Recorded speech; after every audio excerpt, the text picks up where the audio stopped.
అగ్ని పరీక్ష 2 season start అయిందండి.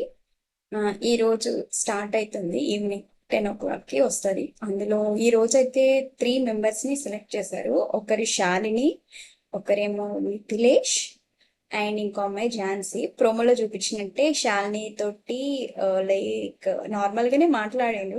తర్వాత షూస్ క్లీన్ చేయమని చెప్పిండు. ఆ అమ్మాయి డిస్రెస్పెక్ట్ అనింది, బట్ చేసింది. అండ్ ఫోన్ కూడా పగలగొట్టు అన్నట్టు, నీకు ఇష్టం కదా ఫోన్ పగలగొట్టు అని అన్నారు.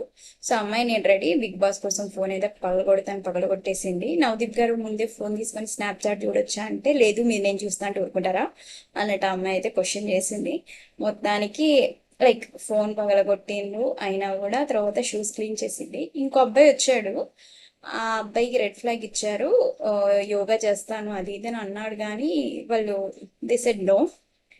ఆ తర్వాత ఉప్పల్ బాల్ గారి విషయంలో కూడా అండ్ రన్నింగ్ రాజా ఇద్దరు విషయంలో ఓకే, బాగానే ఆ, వచ్చారు. వాళ్ళది వాళ్ళు ఎక్స్ప్రెస్ చేశారు. కాకపోతే వీళ్ళు నో చెప్పే విధానం జడ్జెస్ కొంచెం వేరేలాగా చెప్పుంటే బాగుండేదేమో అని అనిపించింది. మరి అంత హార్ష్గా కాకుండా ఎస్ చెప్పడం ఎంత ఇంపార్టెంటో నో కూడా అంతే ఇదిగా చెప్పాలి. సో ఇది నా ఒపీనియన్.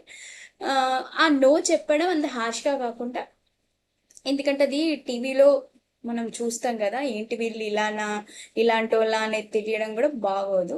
ఆ తర్వాత ఇంకెవరో పేరు సరిగ్గా వినలేదండి, ఆ అమ్మాయి కూడా సెలెక్ట్ చేసుకోలేదు. ఇప్పుడైతే శాలిని అండ్ ఝాన్సీ సేమ్ ప్రోమోలో చూపించినట్టు ఆ అమ్మాయి రైతు, ఆ అమ్మాయిని కూడా సెలెక్ట్ చేశారు. ఈ శాలిని మన కరీంనగర్ అమ్మాయే. Like Jhansi and Mithilesh is మొత్తం జిమ్ బాడీ ఉంది. ఓకే, పర్సనాలిటీ వైజ్ బాగున్నాడు, చాలా కామ్గా కాన్ఫిడెంట్గా ఉన్నాడు అండ్ మెచ్యూర్డ్గా కూడా ఉన్నాడు. లైక్ కొంచెం ఆ, చాలా మెచ్యూర్డ్గా కామ్గా చాలా కాన్ఫిడెంట్గా ఉన్నాడు. సో వీళ్ళ ముగ్గురికి 3 గ్రీన్స్. సో ముగ్గురు డైరెక్ట్గా సెలెక్ట్ అయిపోయినట్టే. Let's see tomorrow.